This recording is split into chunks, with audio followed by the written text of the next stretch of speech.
Hi guys, welcome to today's live broadcast. And this is May Dulao from YesFinanciallyFree.com and FinanceFreedomMastermind.com. Here today to talk about a really cool topic. So I found an article online that had a lot of interesting information about birth rates, but it's not the usual stuff. Hi, Ramadan. Welcome.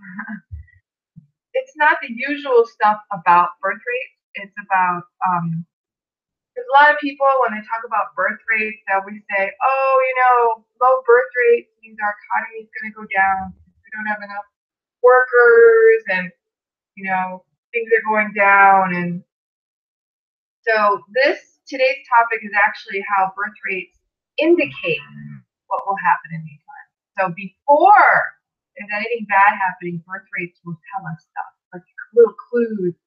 Hi guys, hi Destiny, welcome. So I'm gonna talk a little bit about myself as well. Let me just put this in here.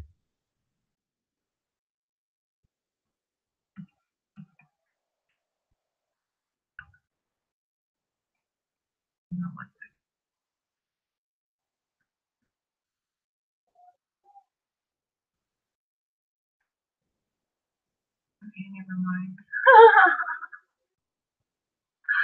I was trying to, oh, there it is. Okay, got it. Allow, sorry, I'm trying to put on the Facebook Live at the same time. That's what I'm doing. Okay.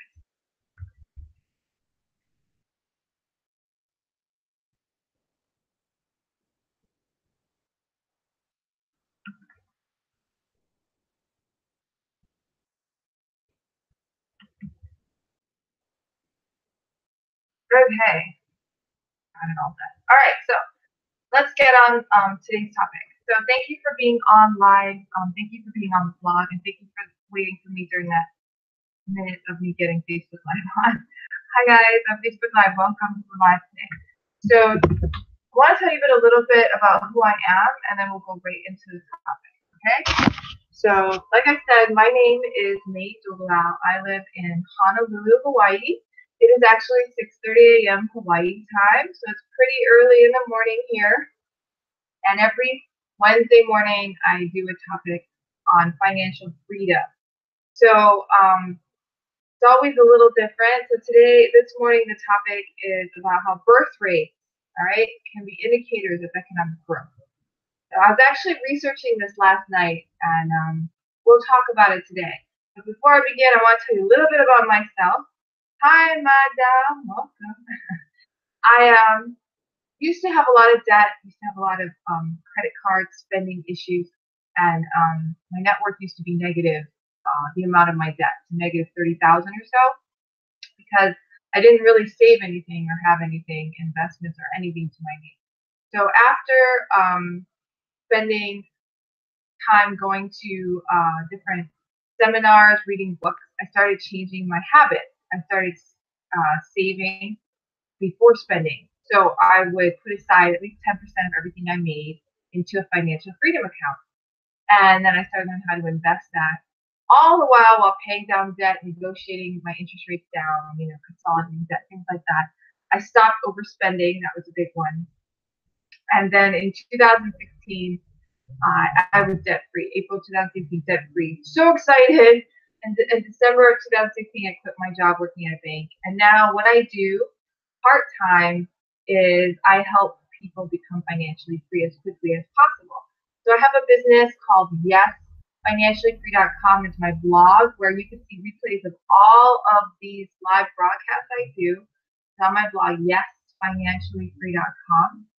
As well as I have FinanceFreedomMastermind.com is the site for my mastermind groups where people pay me and I help them become financially free in groups where we all work together. So I've been doing that for a year and a half now. So that's what I do for a living. That's my experience. My net worth went from negative 30-something thousand in 2010 to over six figures last year. So it's pretty exciting. So what I talk about you can do it too. So if you want to become financially free, if you want to be able to spend more time with your kids or your family, you can do that. So when I did quit my job in December, I ended up becoming a full-time mom.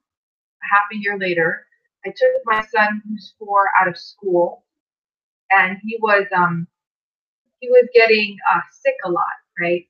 So I took him out of school. Hi. Tell me where you guys are from, by the way. Thanks for jumping on. Hi, Extreme Street Stock. Welcome. So I took my son out of school 6 months after I quit my job in December because he was getting sick. And because I was good with my money and I could do that, I ended up keeping him at home and he doesn't get sick anymore. And neither do we, actually, because he would get sick and then we would get sick and now nobody gets sick. So it's really good.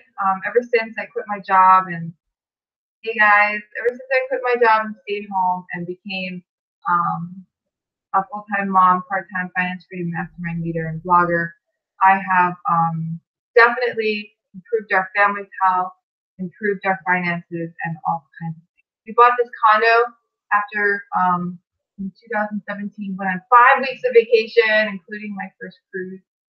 So it's very exciting. If you want to create financial freedom, that's what these live broadcasts are about. If you want more information, go to my blog, yesfinanciallyfree.com, right? And you can click on the link in the profile or underneath where you're seeing this if you're in my blog. You're already on my blog. But you can join my email list there. You put in your first name in your email and you'll get updates on what I will be broadcasting about every week. So this week, I was researching, I'm always researching about money and the economy and everything. And this week I found an article about birth rates and how they can indicate whether we're going to have an economic recession or good times, right? Now, a lot of people talk about birth rates. They talk about, oh, birth rates are declining worldwide and it's going to be bad for the economy because, there'll be less workers and, stuff like that. And then they say longevity rates are bad because people live longer and then healthcare costs are higher and all kinds of things. People say a lot of different stuff.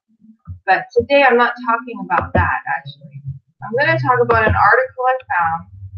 And this was because I was, last week, if you know, I talked about, actually the week before, I talked about Elliott Wave's theory, right?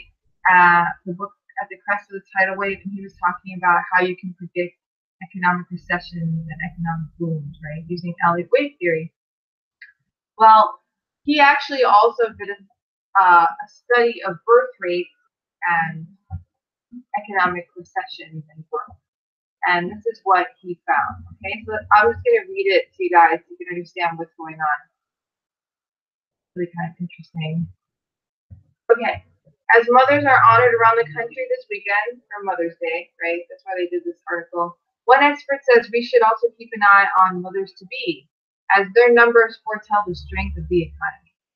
So you would think that people would begin to put off having children after a recession has begun, said Matt Lambert, director of research at the Socioeconomics Institute, contributor to books like The Socioeconomic Theory of Finance. The data show that people in the aggregate actually tend to start conceiving fewer children before the onset of recession. So that's the interesting part, right? So they're saying people will conceive less at the onset of a recession before the onset. So somehow people know before a recession and they stop having kids. So I think it's really interesting. Why would that be? Like, this is before a recession. And so this is not about the declining birth rate overall. This is about ups and downs in the birth rate in relation to recession, right?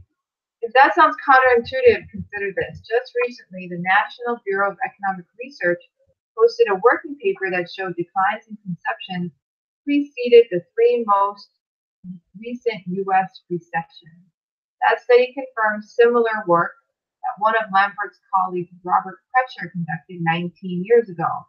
Precher charted data from the U.S. Department of Health and Human Services and the Dow Jones Industrial Average, going all the way back to 1908. Okay, so There's the National Bureau of Economic Research. They did a working paper, and according to their working paper, there were declines in conception before the three most recent U.S. recessions. All right. Now, I was not sure because I actually looked at data to see if I could corroborate what they're saying, and I couldn't really tell. I mean, just looking at it, I couldn't tell there was a decline. You know, did they say that? So we'll see.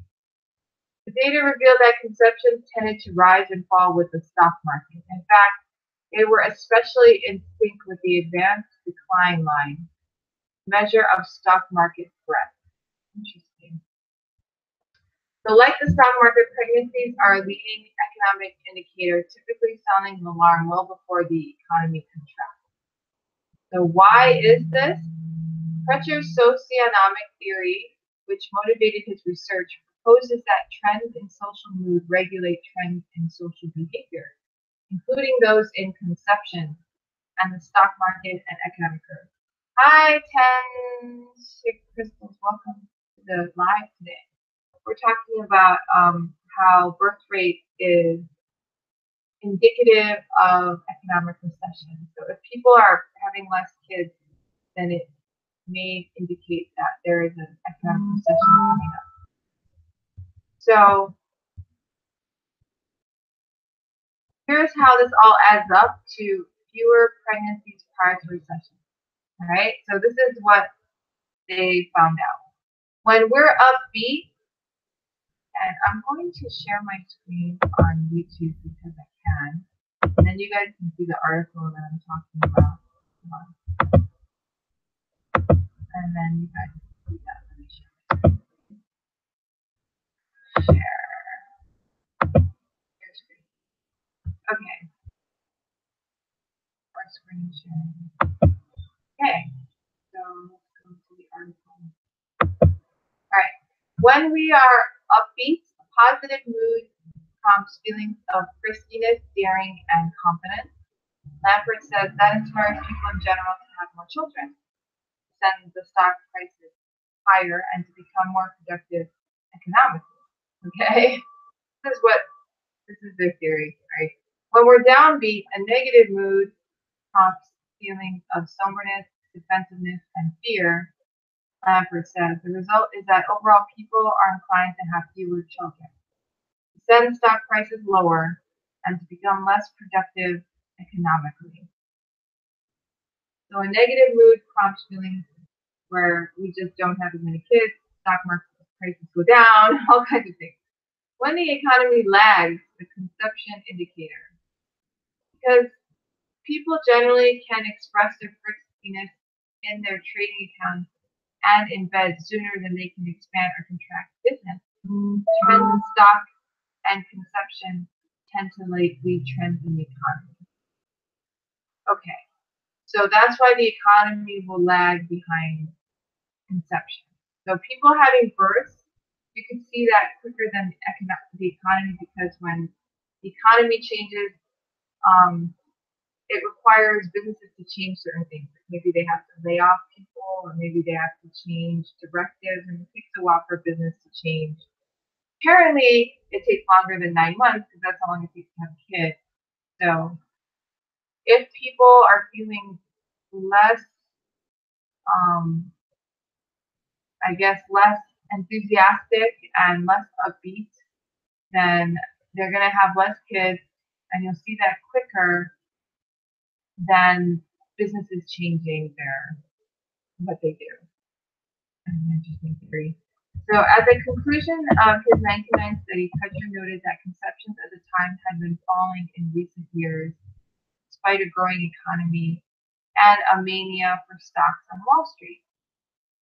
And that foretold the trouble ahead, and sure enough, dot-com collapse began the next year. Okay, so that they're saying that when Crutcher did his study, he said that birth rates were declining, and in recent years, it had been falling in recent years before 1999, and that there was going to be a financial recession or something was going to happen, and that was following birth rates. And he said even though in 1999 people were buying stocks like crazy, and the economy looked like it was growing.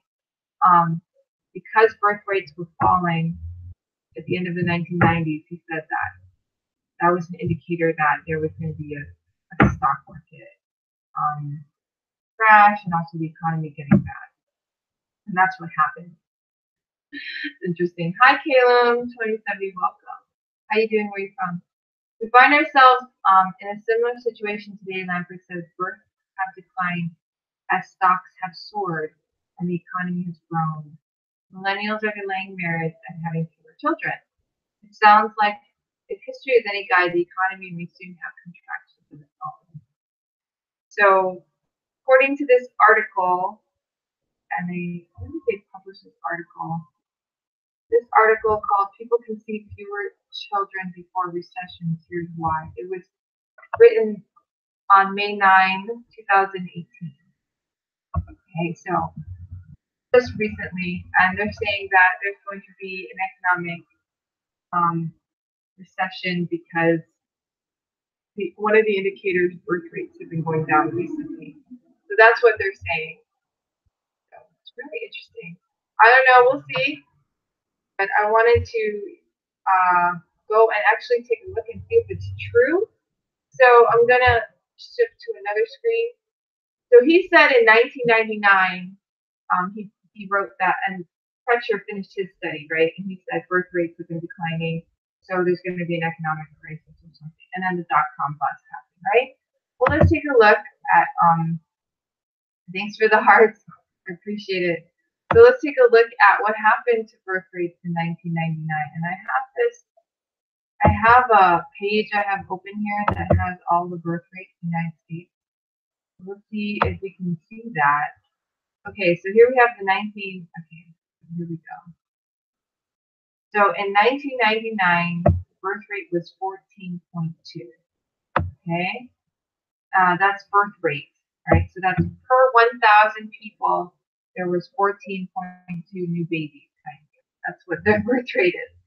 Okay, so let's go back and see what the birth rate was in 1998. It was 14.3. Okay, so in 1998, 1997, 14.2, so it's roughly the same. In 1996, it was 14.4. Okay, so if we're going, in 1995, it was 14.6. In 1994, it was 15. Okay, so it was declining. In 1993, it was 15.4. And in 1992, it was 15.8. Okay. And in 1991, it was 16.2. In 1990, it was 16.7. All right, yeah. So in the 90s, like he says, the birth rates were decreasing. So, but I mean, I don't know. The birth rates were decreasing from 1990 to 1999. The birth rates were decreasing, and at that time, the economy was doing great. Okay, so he's saying if the economy is doing great and the birth rates are decreasing, then I guess that's an indicator that the economy might not do well later. I think that's what he's saying.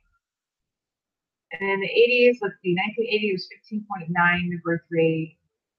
1981 was 15.8. 1982, 15.9. 1983, 15.6. 1984, 15.6. 1985, 15.8. 1986, 15.6. 1987, 15.7. 1988, 16. 1989, 16. Okay, he's got a point. All right, so in the 90s, it was kind of here and going up a little. Okay, so in the 80s. So in the 1980s, the birth rate was kind of going up, right?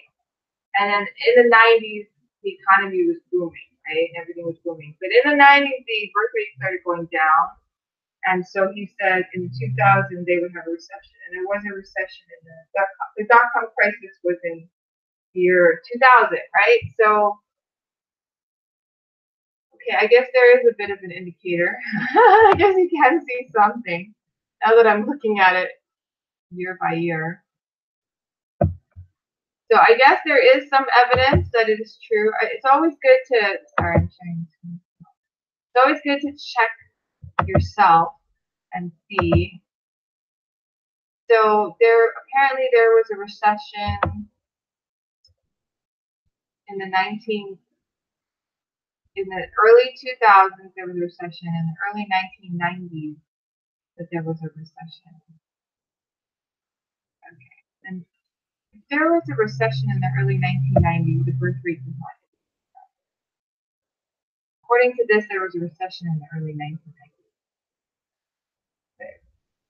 There is no weakening birth rate in the 80s to indicate a recession in the 90s. Here it says there was a recession in 1981 and 1982.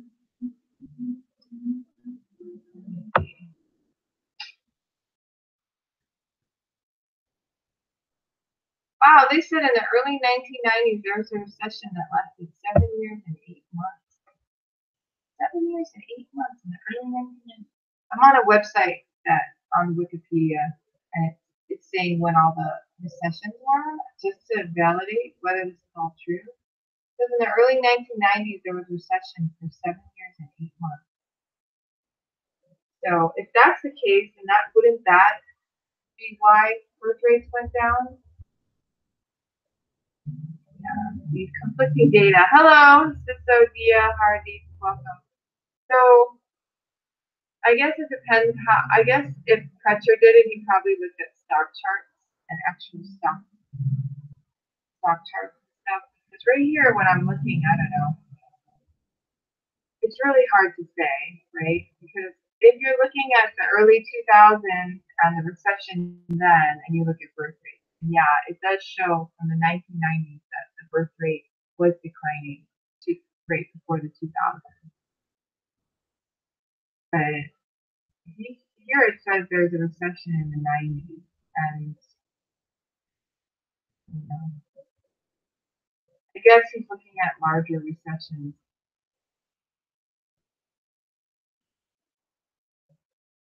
I'm not sure.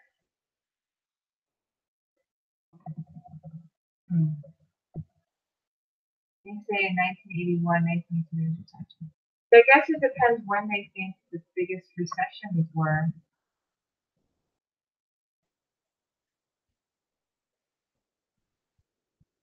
It really depends where they decided the recessions are. Because according to this, there's recessions.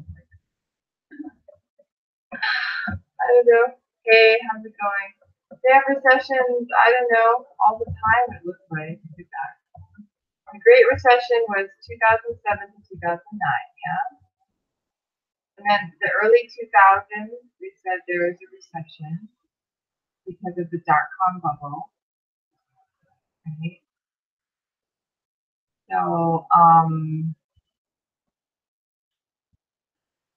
there's one there. And then they say in the early 1990s, Federal Reserve increased interest rates and it was a brief recession. And then in 1981, 1982, because of the Iranian Revolution, price of oil went up and there was also a recession. So, okay, I'm going to stop screen sharing. So anyways, that's the article. Robert Pretcher did a study and then I guess the other bureau, and they looked at the 3 biggest latest recessions. So I guess it really comes down to when you think those 3 big ones, and I guess all those little ones don't count. So when I was looking at it last night, I couldn't really see a relationship between birth rate and recession because it seemed like, and I was looking at each recession, looking at the birth rate. But if you look at it the way they said about the recession in 2000 and you look at the birth rate, oh, and then we could check out the birth rates before, if they have the data. Let's go see if we can check out the birth rates before the housing crisis. That was a big one. So we just did dot-com bust. So that was 2007. December 2007 was when the housing crisis started. Okay, so let's take a look and see what we can see. So let's see the birth rate. Okay, let's see if they go that far. What is the latest data on birth rates? Okay, so 2007. Okay, They do have data. All right, we can check that one too. So let's see.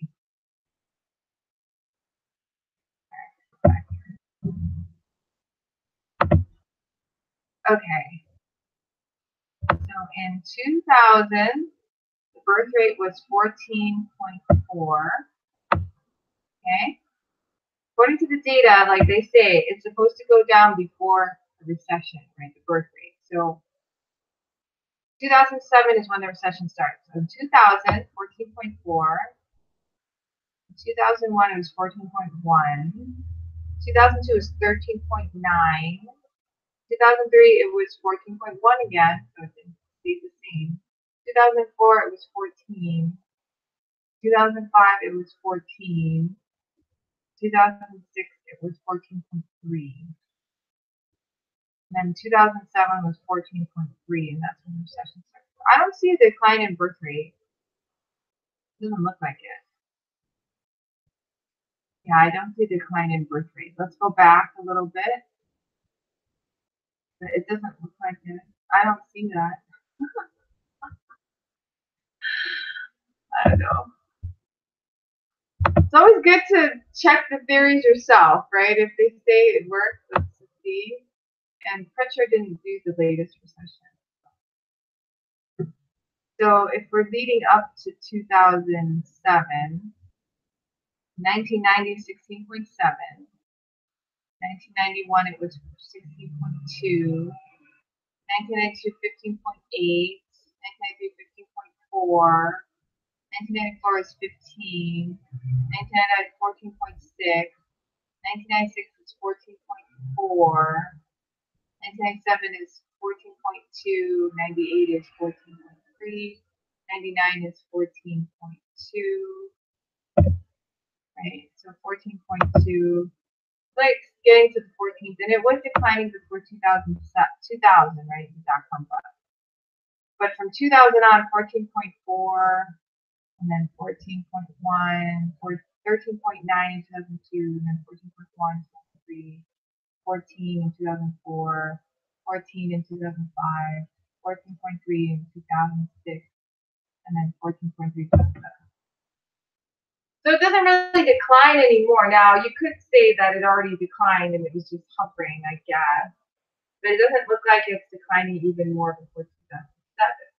Unless you think the dot-com crisis was the beginning of recession that went into the, that's not how they look, that's not how other people look at it. They see the dot-com crisis as separate, yeah.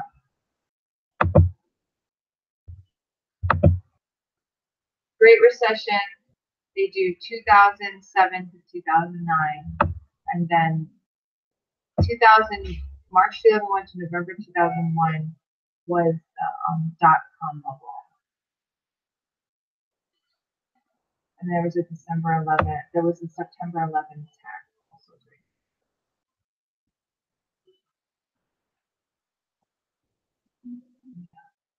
So, I mean, it started the recession. Hi, Jessica, welcome. There you have it. I don't know. There were rising birth rates before the 1990s. I mean, sorry. Yeah, in the 1980s, birth rates were rising. So they were correct on that. And then since then, in the 1990s, they've been kind of declining. Hi, Jessica. This is my face. So, I know the whole thing about birth rates going down right before recession, maybe. I don't know. It's kind of hard for me to tell unless they have better data. You know, they have birth rates by the month or something.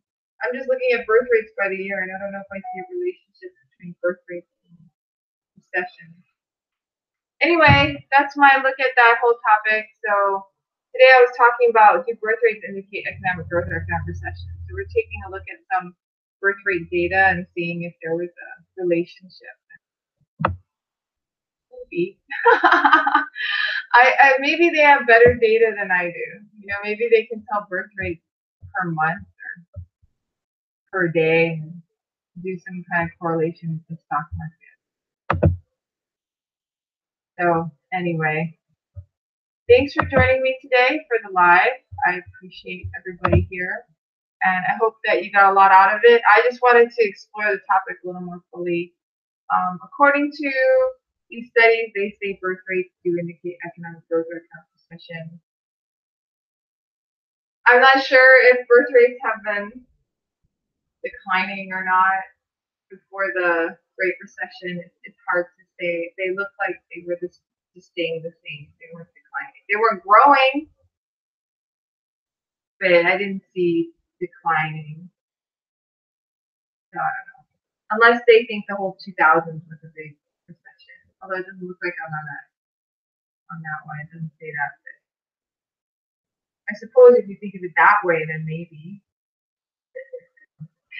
So anyway, thank you for joining me on the live today. I hope you had a great Mother's Day if you're a mom this past weekend. I had a pretty nice Mother's Day. So have a great week. And if you are interested in learning more about financial freedom, get in touch with me. Check out the links in the post underneath all my live videos. There's a link to find out more about how to join a mastermind program or Finance Freedom Training Live, where we help you learn the skills to become financially free as quickly as possible. Thank you for joining me today. Aloha, and see you next week, Wednesday. Bye.